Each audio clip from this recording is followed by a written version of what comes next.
Good morning. Thanks for joining us today on our very first virtual MOLA conference, Virtual Vancouver 2020. We're very disappointed that we're not able to welcome you in person here in our beautiful city. However, we are glad and thankful that technology allows us to connect with you this way. My name is Minella Lacson. I'm librarian of the Vancouver Symphony Orchestra, and I'm here with Alex Clark, assistant librarian and artistic associate of the VSO, Angela Elster, President and CEO of the Vancouver Symphony and the VSO School of Music, and Otto Tausk, Vancouver Symphony Orchestra Music Director. Good morning. It's great to see you here in Vancouver. I wish I could be saying that to you in person, but it's really nice to be bringing this to you electronically. We wish that you could be here, and I look forward to chatting with all of you in the digital happy hour a little bit later on. Hi, everybody. Welcome to Vancouver, regretfully not in person, but we're glad to be joining you virtually. It's such a delight to host the first ever MOLA conference in beautiful Vancouver. And let's make a commitment to have this in-person conference in Vancouver sometime in the future. You're here. Hear, hear. Hear, hear. And hello from the Netherlands as well. Otto Tausk here, and welcome to this online conference.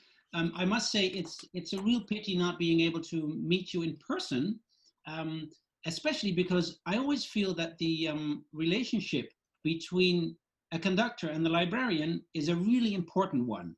And you never know when we might meet in real life again. Now, I will try to explain why that relationship is so important. I always believe that the efficiency of a librarian and the work the librarian actually delivers to the orchestra can save maybe one or two rehearsals from an entire rehearsal week for a certain program. And especially when the conductor wants some kind of addition or has an idea about bowings or just wants really beautiful and readable material, it's so helpful if the librarian is way ahead of all those ideas and has everything prepared in advance. So the musicians can prepare their parts, but also the music director can actually express his wishes. And so the relationship, if that relationship really works, it's so beneficial, and it just saves a lot of time, a lot of rehearsal time. That's awesome. We aim to please, Otto. And you're doing a great job. Thank you. Thank you. Appreciate that. So yeah, just briefly talking about, because you're both fairly new here in Vancouver, what attracted you both to Vancouver and the VSO? Oh my goodness. Vancouver and British Columbia is so beautiful. Nature, the weather, the people. And I've always been a strong believer that music and the arts thrive in areas where nature is deeply engaged in creativity and music making. So first of all, the environment is wonderful. But I'll say completely truthfully that personally I was attracted to the VSO because the VSO is a major performing arts organization in Canada and the only orchestra with its very own VSO School of Music. And as someone who believes that the future of orchestras and the future of performing arts organizations need to really understand the importance of community engagement and the importance and value of high-level music education as we begin to develop the next generation of music lovers, the next generation of music librarians, the next generation of maestros, the next generation of performers on stage, and just the next generation of compassionate citizens. For me, that nexus, that Venn diagram overlap of the highest caliber of performing arts and the highest caliber of music education is so rare. And so that was really pivotal for me in coming to Vancouver, and I haven't regretted it for one moment. And I also have a palm tree in my backyard. That's Well, that's important. really wonderful. That's wonderful to hear. Thank you, Angela. And if I might just add, right at the beginning of what you said, you talked about nature. You talked about the city of Vancouver, and I think that is actually, for me personally, also one of the things that attracted me in the very beginning. And I find somehow that working with many different orchestras across the world, always when the orchestra is in a city that is very near and very close to the ocean, I seem to kind of have a good relationship with that orchestra. I don't know why that is, but it's from Australia to Europe and Canada and the US. Whenever it's near the water, it somehow functions really well. It might have to do with that it brings me in a certain state of mind, or it gives a certain extra dimension to the, let's say, the personal character of the orchestra that kind of has a certain fit with me personally. But I also feel that nature inspires everyone that is so close to,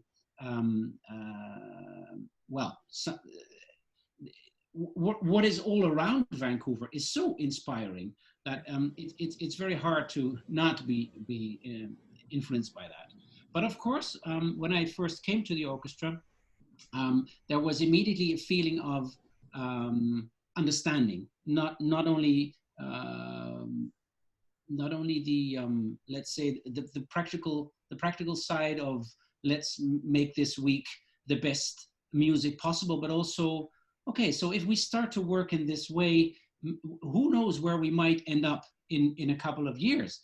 And that feeling is it's very hard to actually analyze why that works or why that doesn't work, because sometimes it just doesn't work. But in Vancouver, I had immediately that click, and like Angela said, the connection the orchestra has with the city, with the people, with the community, with also bringing music to everybody, is a kind of openness I feel is unique to the Vancouver Symphony Orchestra. And that openness, I don't know if it's a Canadian kind of openness. It could be. I don't really know. But it's I find that that the way people welcome everybody into their world and into their lives and into their musical world is unique. And there's nothing more beautiful for a conductor than that feeling. And it kind of results immediately in the way the orchestra is willing to program, because there is no, it doesn't feel like there are any restrictions in programming. If we come up with new ideas about new music or about new concert formats or about how can we reach that specific population, or how can we bring music more into the lives of young people, how can we be teachers in music, how can we lead people more towards the arts, there's actually almost nothing that we cannot do programming wise. And that doesn't mean that the core classical repertoire is not loved, which of course, I mean, there are these great classical highlights we all want to play and perform and listen to. And at the same time, there's all this other repertoire that that is so beautiful to discover. And especially Vancouver, with all the openness in mind and hearts of the people, makes that possible. I agree with you, Otto. I really believe that the inspiration of this location, being by the water and by the mountains, has influenced the VSO.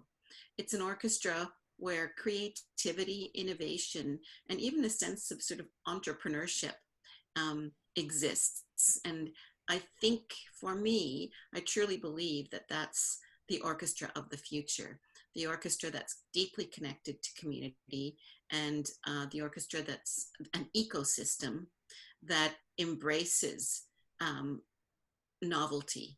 And Yes. sometimes, as you say, when you take risks such as that, it's not always successful, but it's the idea of embracing that ambiguity. And, you know, there's never been a more ambiguous time than the time we're living in right now. So let's just say it.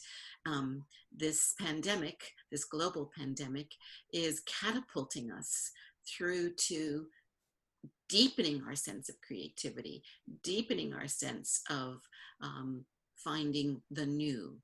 And I believe that the VSO is really well positioned to be that orchestra of the future, which in my view probably makes music librarians feel crazy because, you know, it's not like every day is the same. And sometimes we all have to pivot very quickly. And I would be very interested in hearing from Minella and Alex what that kind of fast pace of change, how that influences music librarians.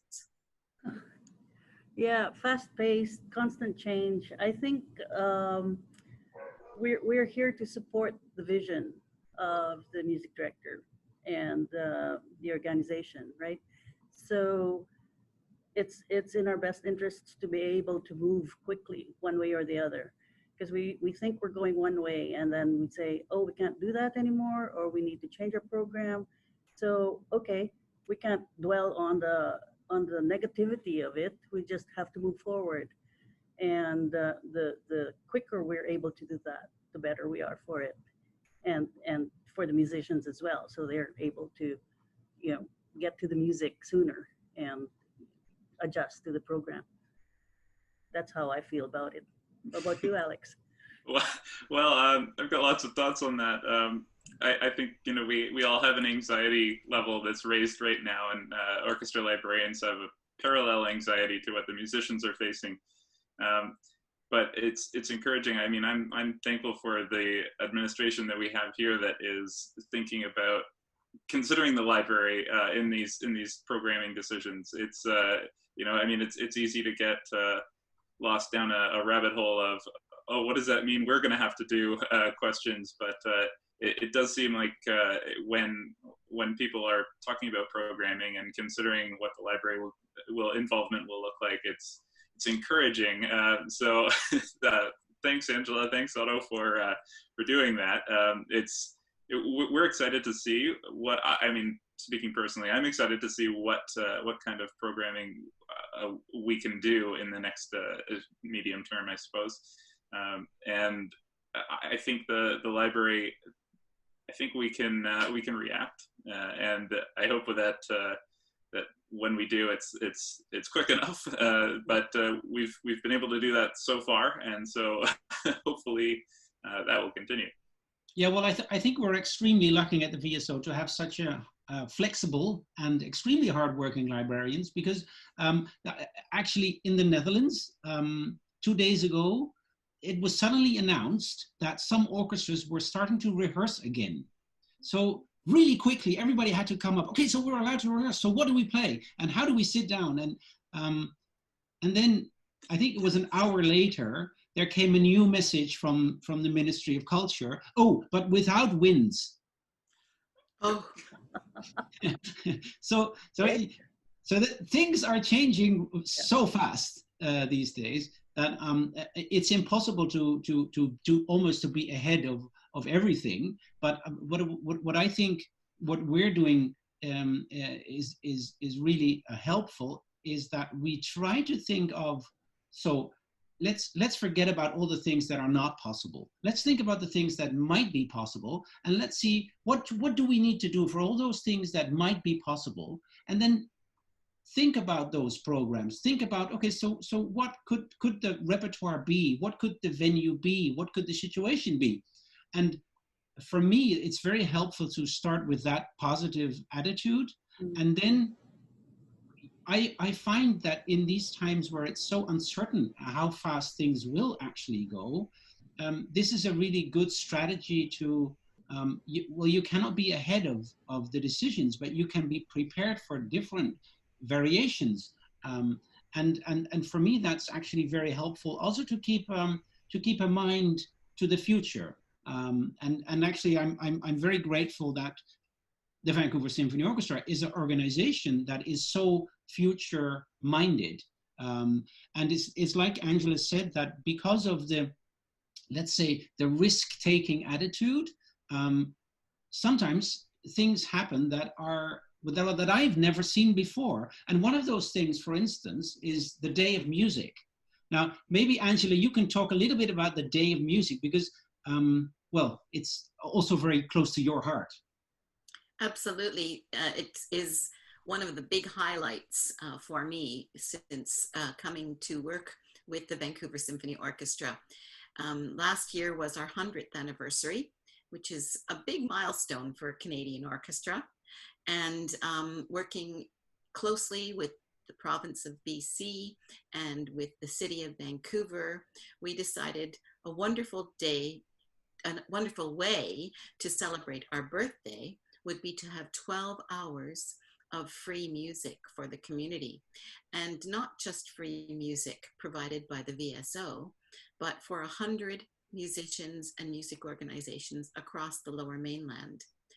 And we planned that, and the VSO began the day with a rehearsal in our Orpheum Hall, and the VSO ended the day with a performance side by side with the Vancouver Youth Orchestra.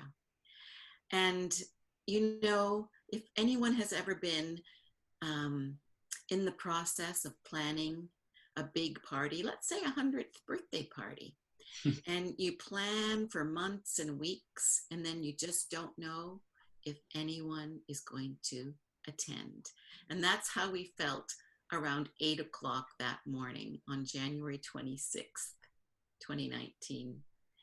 I remember standing at the door of the VSO School of Music and then coming to the door of the Orpheum, and there was nobody lined up.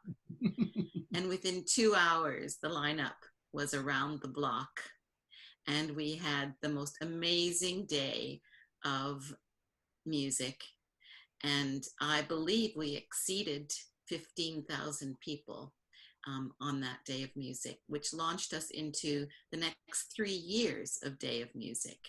And in fact, with COVID-19, we had to postpone our April 5th, 2020 production of Day of Music, where, by the way, we were expecting 25,000 people to attend. So, you know, this is the kind of community engagement that the VSO is extremely proud of, and I think taking a leadership role in that, you know, the importance of music, the power of music, how music elevates society, how music actually changes people and lives, is to be celebrated. Our repertoire, I think, Otto, you've been so wonderful in bringing nuance to this orchestra. The repertoire over the past 2 years has been so delightful, and we see how important repertoire selection is by observing our patrons, our subscribers, our donors, our ticket purchasers, and how much they love the VSO. You know, a day like Day of Music really teaches us that we are central to the lives of our stakeholders. Mm-hmm. And I'm looking forward to our next Day of Music a lot. Yes, and for me, the Day of Music was an eye-opener in many, many ways. But also because I found that these enormous amount of audience, so many people wanted to experience music, but all kinds of music. And of course, as a management or as a programmer, you can have all these ideas and try to put in so many different kinds of styles in one day. But we actually, in the end, need the musicians to play or sing and perform. And they were all so happy to do all those wild, different things. I think we're extremely lucky with again the willingness and the openness and the I think the musicians in the Vancouver Symphony Orchestra, they're all curious minded, and I think that's what really makes it a very strong organization. That it's not we can only do what we're used to be doing. We can try new things. One of the concerts we played, I can't remember when that was. It was one of the last programs in the beginning of 2020 when we played in the Commodore. When was that in the Commodore? It was our last week. Yeah, it was the last week we 14th performed. or something. Yeah. So what we did was something that I wanted to do for a long time, and that with many orchestras, I always got the answer, well, I don't know if that's a great idea. And just because it's you don't know how it's going to turn out. If you try something completely new, I totally understand that you want to see another orchestra do that first. So in Vancouver, we tried it, and we played in the Commodore, which is not a regular concert hall, and we spread out the orchestra on the floor, and the audience was sitting in between the orchestra, in between the musicians. And I was standing on a table in the middle of the orchestra and the audience, trying to conduct everyone who was spread out completely across the room.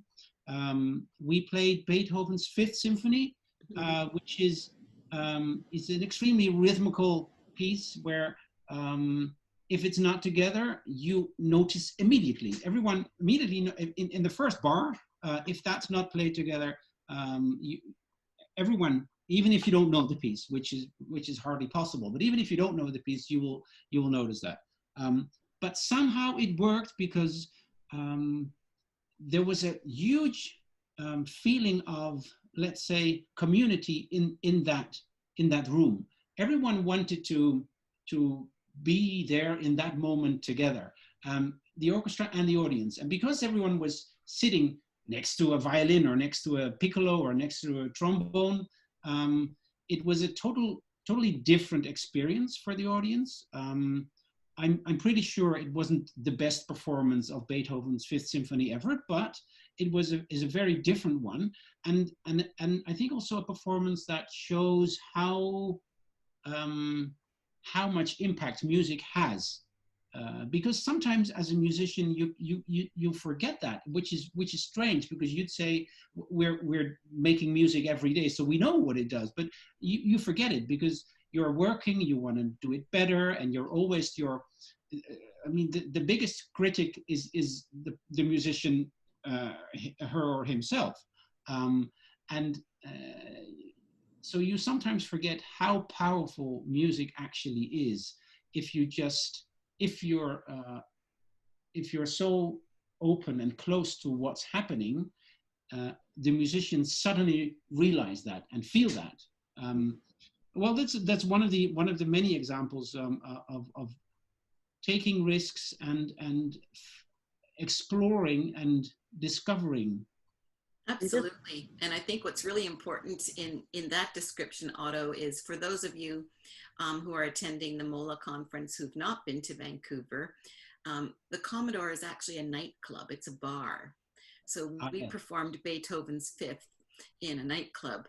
And what was so revealing in the days to follow was that the audience members were deeply moved.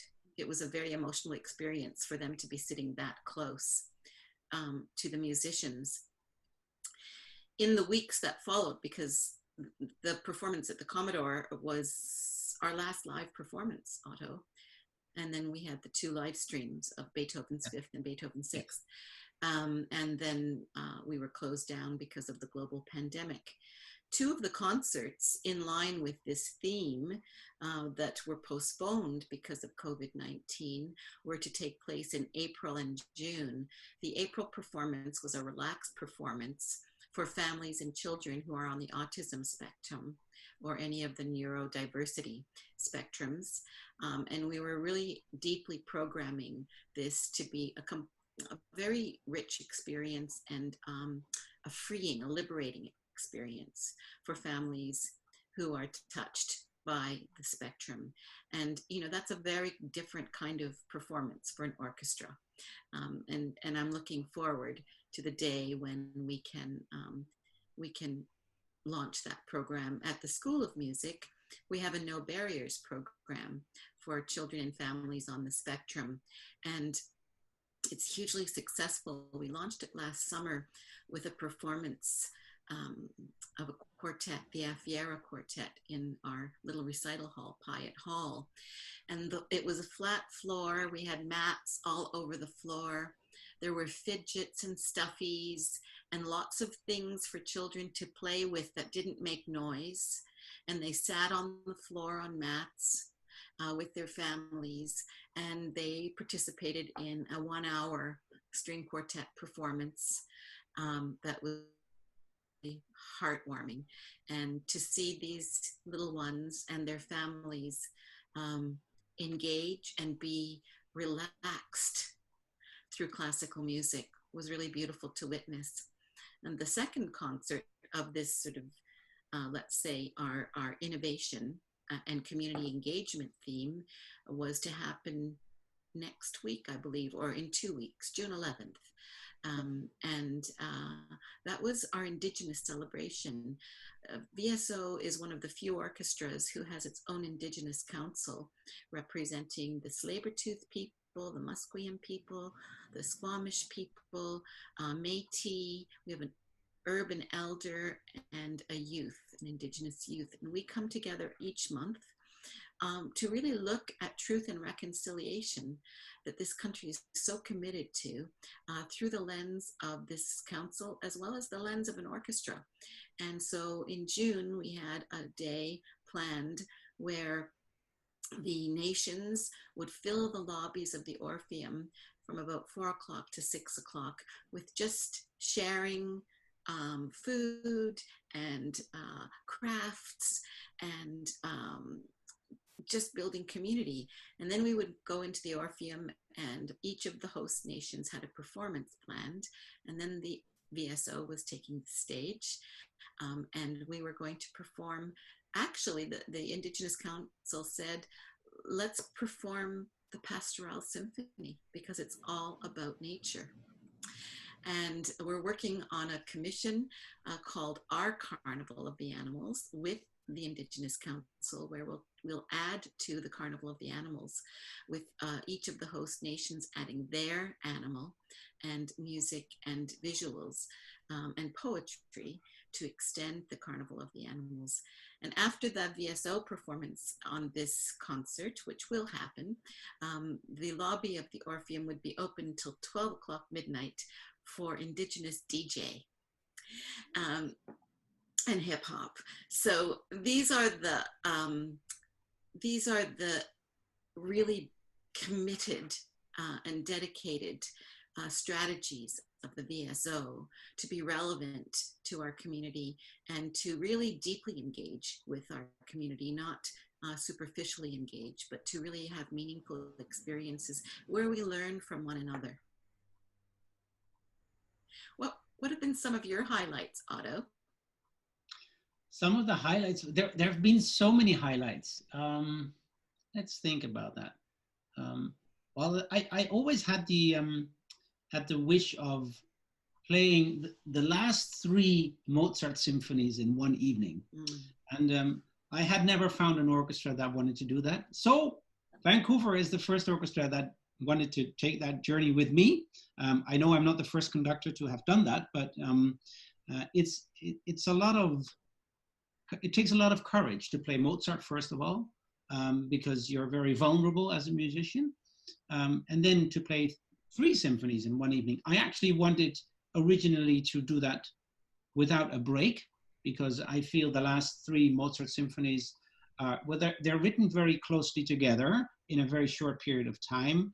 And if you play them after each other, the middle one feels like a middle movement, and the last one feels like a finale in itself. So you can almost see the 3 symphonies as one big work.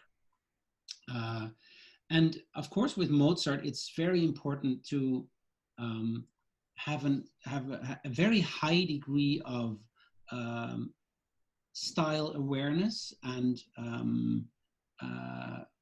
very refined articulation, phrasing, and it's always balancing between a certain kind of freedom and still staying within very defined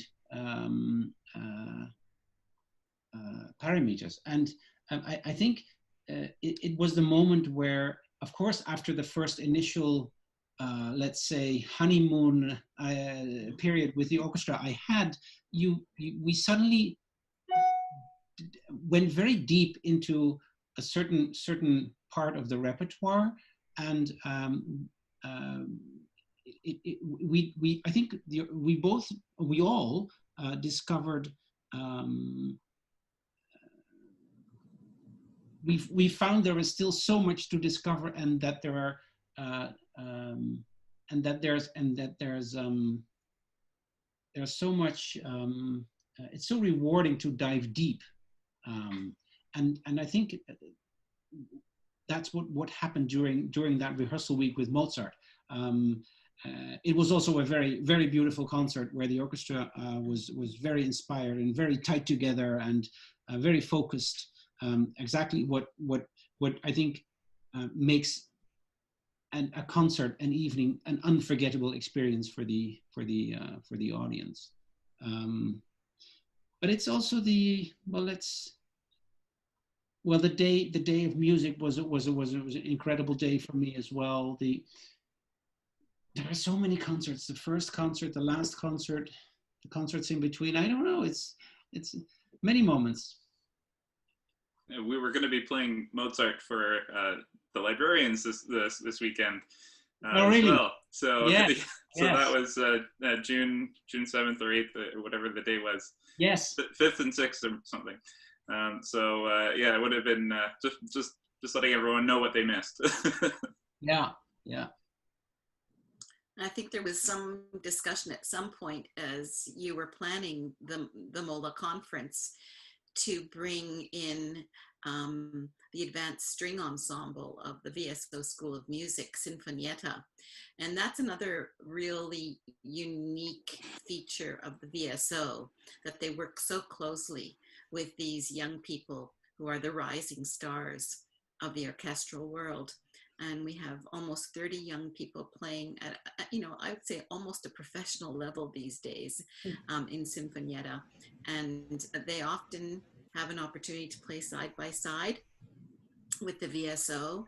And Otto, who is the artistic director of the VSO School of Music, has worked with these young people and inspired them to great heights in their artistic development. So that's a really wonderful collaboration between the VSO and these young people. Well, it's actually they inspire me, because what you see with the young musicians is that they have such a dedication already and such a focus, but also such joy in what they do, that it somehow always reminds me, oh yeah, music is also just great fun. Don't worry too much about all those things. Enjoy music is really important, because that is not just because it makes you feel good, but it shows on stage as well. And so they inspire me a great deal. And I also feel that the connection between the orchestra and the school is deepening. And I think it's not just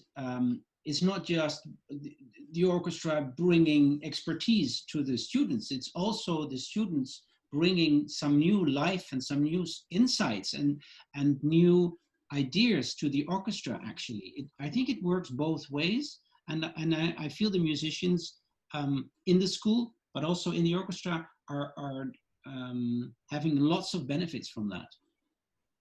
Well, we certainly learned that lesson as COVID shut us down, because the VSO pivoted very quickly to create a virtual music hub and take our orchestra ecosystem and divide it into smaller groups through social distancing who could perform together. But right out of the gate was actually the young people in Sinfonietta, where technology is their first language. And they set up their own YouTube channel, and, Exactly. And they have been performing every day. They played O Canada at 7 p.m. in honor of the frontline workers from their homes, and through the magic of technology and the wisdom of young people, which is far beyond me, they were able to connect their performances from all over the lower mainland to play O Canada. They are now working with musicians of the VSO. For example, our concertmaster, Nick Wright, often plays with them. Each week, they get a new technical exercise that they all have to work on, and the repertoire that goes along with it. And I think, you know, they've got more time on their hands right now. They're not in school, so they're progressing at a very, very rapid rate. Yes, yes. But it's actually it's very true. They were doing the online playing much earlier than all the other orchestras around the world. Yes. So in some respects, they're so way ahead of everything else, which is fantastic. It really is. Yes. I love that idea, Otto, that you know, we're always learning, that it's a two-way stream. Music education isn't limited in one direction. We all learn from each other. And I think that's true of every rehearsal and every performance. Yes, and it's not only, you're so right, not only true for rehearsals and performance, but it's also very true for the world we live in now, because we see ourselves faced with challenges we could never have imagined before. And so you have to be extremely creative and at the same time very true to what you believe is why you do it. So that of course brings up the question, where do we all go from here? So I think what the school at the very beginning of this whole COVID situation showed me was that what we were talking about earlier, if you say yes to the challenge of finding new creative ways, you might end up being very inspired and not at all unhappy with the situation. And so although we're limited in many ways, it is also actually I'm learning a lot from the situation, not only in let's say in a personal philosophical way, but also in a very practical sense of, so how can we reach new audiences? Why do we actually matter?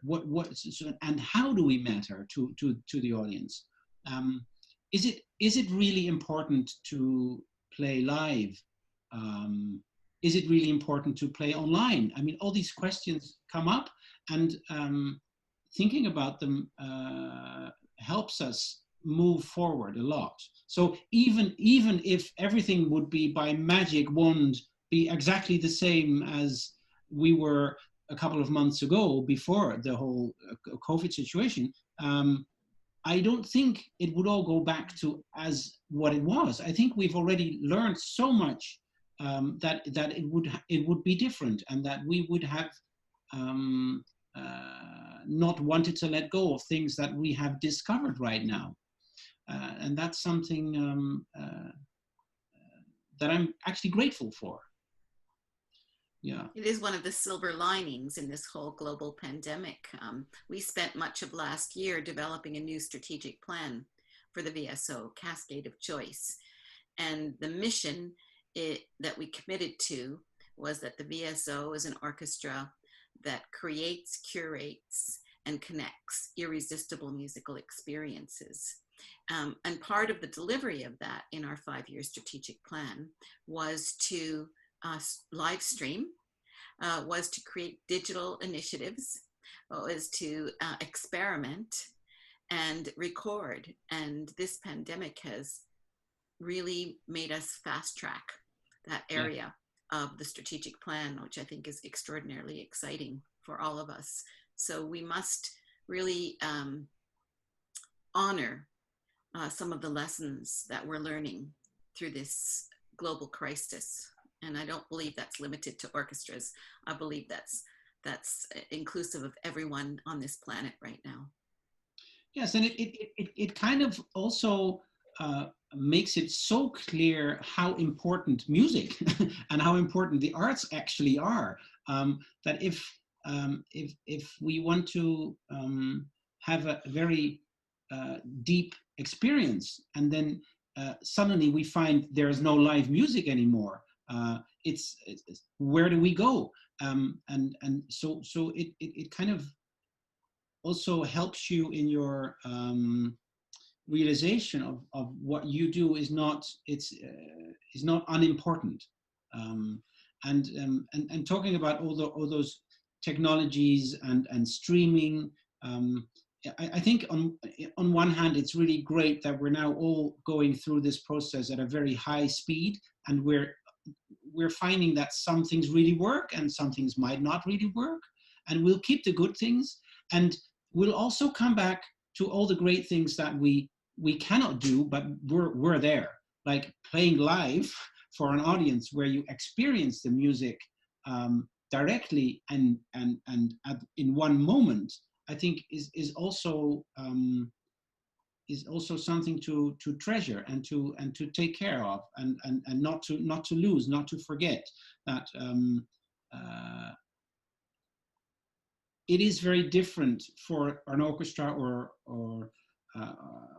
for any musician to perform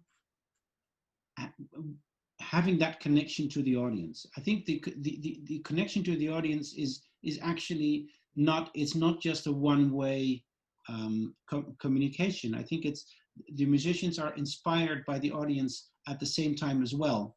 I think a musician feels when an audience is listening, feels when an audience is enjoying or not enjoying, or bored or inspired or excited, and that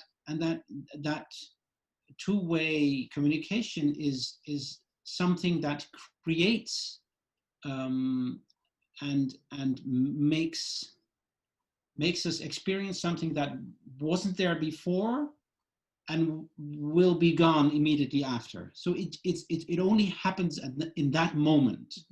Mm-hmm. That's why I think it's fantastic to do things, to record and to stream and be online, and at the same time it makes us also realize that how important is that live connection between people, and what better way is there than through music to make that connection, because listening to music can connect you with yourself, but making music with someone else creates a whole new world in a way, and so yeah, so it's good that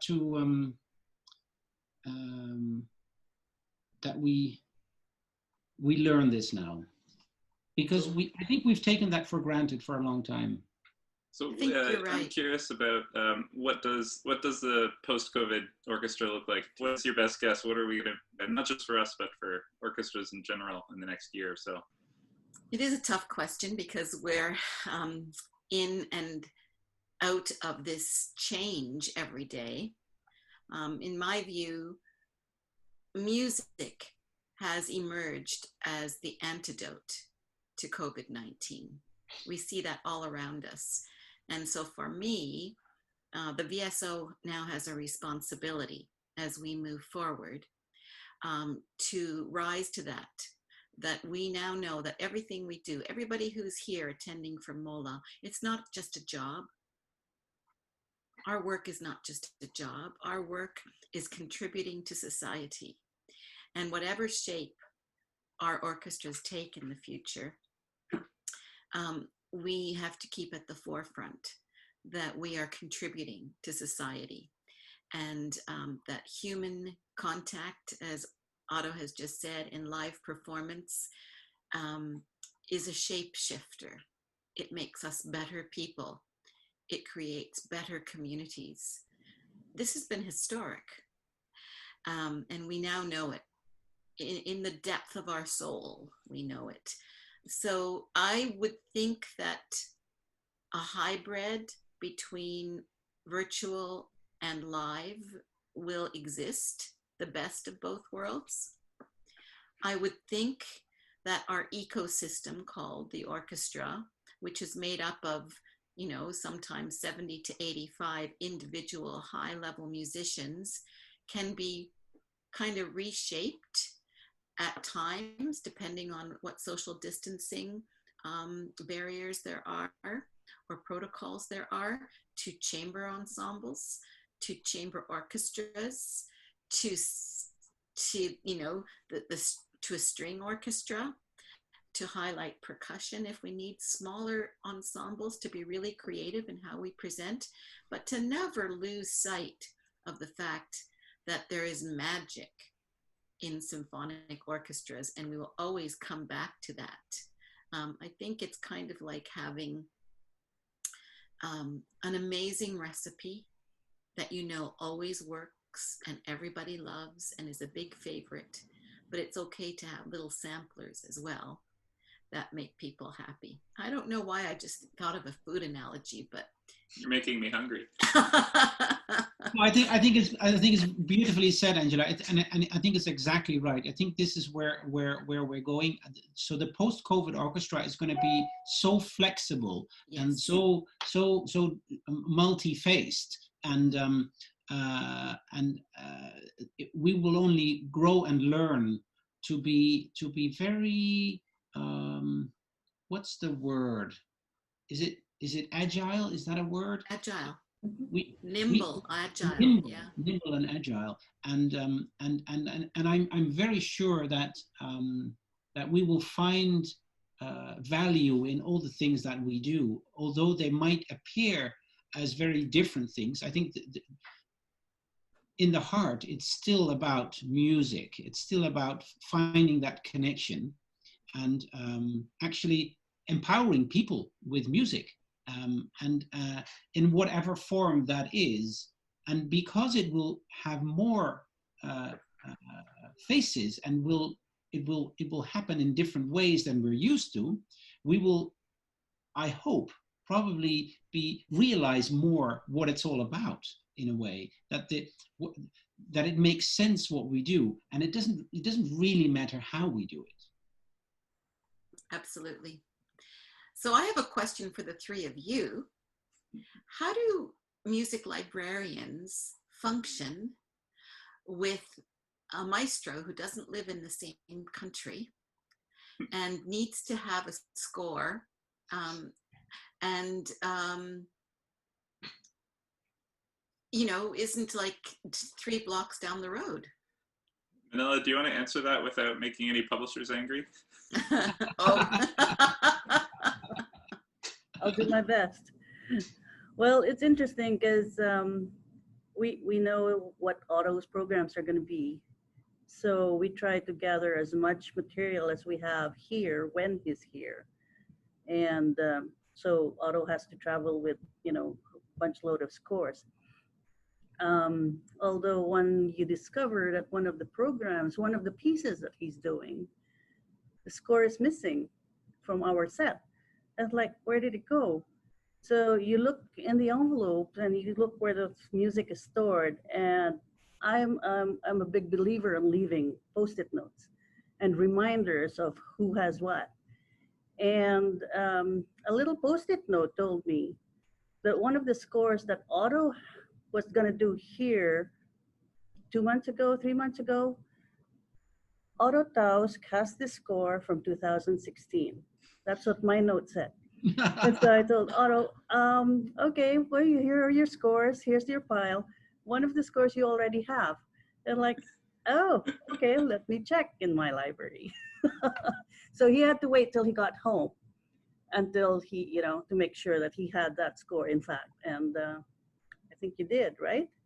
I think I'm actually not sure if I still have it. I will actually go and take a look now, so you can all see that I really try hard to keep track of all the scores. So this is where I keep my my scores, and I have them all very neatly alphabetical order. By the way, these are my kids, and the music is hidden behind my kids. Now I'll have a look at Shostakovich, because I think we're talking about a Shostakovich violin concerto. Yes, he knew the one. Yeah. Yeah, and I will forget about all the copies you're seeing. I always buy my scores. Don't worry about the copies. I don't think I still have that one. But it's the thing is with it, once you've studied a score and you make your own markings, and my markings are I just happen to be really attached to colors, which I know you must all think very badly of me now, because this is your nightmare. But if I see a certain color in the score, I immediately I have a reflex and an association with an instrument group, and so brown for the brass, or a purple for the woodwinds, and that, etc. So my scores kind of turn into a Picasso after a while. But when I haven't seen those scores for a couple of years, and then I open them again, I'm immediately back into, oh yes, and I know now, because it's all my own markings. On the other hand, with some pieces, I tend to always start off with a clean score again. So for instance, all the Beethoven symphonies, reoccurring always in programs. It's really nice to, if you do a symphony again, just start with a clean score, and then actually it inspires you to come up with new ideas, and you see the notes again, because if you look at the scores with your own markings, you kind of, your markings direct you in a certain way into the score. It's like a lamp light. You shine on a certain part of the score, and because of your markings, sometimes you kind of forget to see the rest. So it is actually good to start with a clean score and a new pencil. I love that your children are the guardians of your scores. Yes. There's something really beautiful about that. There's something very beautiful about that. Yeah. It reminds me too, this whole deep connection between the music librarians and the music director. It reminds me of when I was first recruited to come and join the VSO. And in the summer, we have a VSO Institute, and it's an institute for 80 to 100 emerging orchestral musicians from around the world. And it's a 10-day institute where the music director and the faculty members who are chosen from the VSO work with these young people and very intimately, and then perform with the VSO. And at this particular point in time, our VSO Institute was taking place in Whistler. And I remember a very traumatic day when scores were being driven 2 hours up to Whistler. Minella and Alex, do you have anything to say about that? I just remember texting Alex early in the morning. Before I jump into that, yeah. I texted Alex early in the morning. I said, we need a car. We need a car that can fly. So I was able to rent a car that went fairly quickly, and I won't admit to breaking any laws or any speed limit laws or anything, but we got there a little faster than we should have.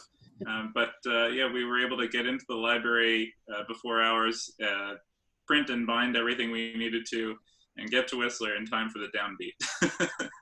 Just.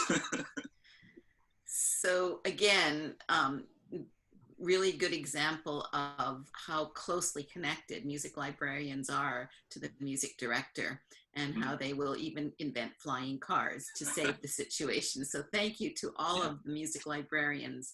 It's an amazing job that you do, and you are part of this ecosystem that we call a symphony orchestra.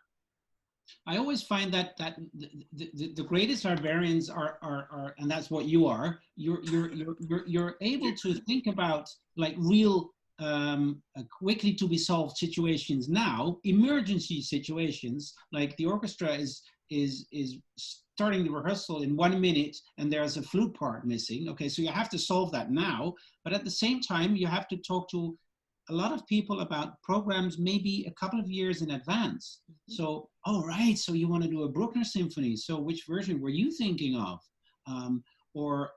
If you're looking for an instrumentation, because this is something that's going to be very important in the near future. Yeah. We have to think about instrumentations a lot. We have to think about, so how many people can, how many people can sit on stage? How many people are allowed on stage? Right, so if there's a piece with 2 harps, and so shall we leave out the conductor then? You know, all these decisions, they have to be made. So again, that relationship with the librarian is crucial. I'm just thinking about something that you said earlier about Otto, about your scores with all the colors on them. It's a funny thought. I haven't seen more conflict on Minella's face before, because she loves color coding. She has a lot of systems that include color coding, but she doesn't like writing in scores. So she was both excited and terrified at the prospect of seeing the scores upon return. Yes. So since I know you, Alex, we have been talking about the digital score, but I keep on going back to the feeling of writing something on paper. Mm-hmm. This is the same thing with my calendar. I've tried to go to a digital calendar for some years now, but I always make these. It doesn't stick with me when I write something down on paper with a pencil. It stays with me. I know it, and I'll never forget it. And with a computer, that is just very different from me. It's certainly a challenge. Yeah. But I mean, with all these distancing, it would be helpful if I would solve that little problem in my head. We'll keep working on it, and maybe you out there in Mola land, all the 100 plus of you can help with that. Come up with some other suggestions. Yes. Digital markings. Mm. Digital markings. Yes. Yeah. Colorful digital markings. Mm-hmm. Well, this is great. This has been quite wonderful. Thank you very much, Angela and Otto, for joining us.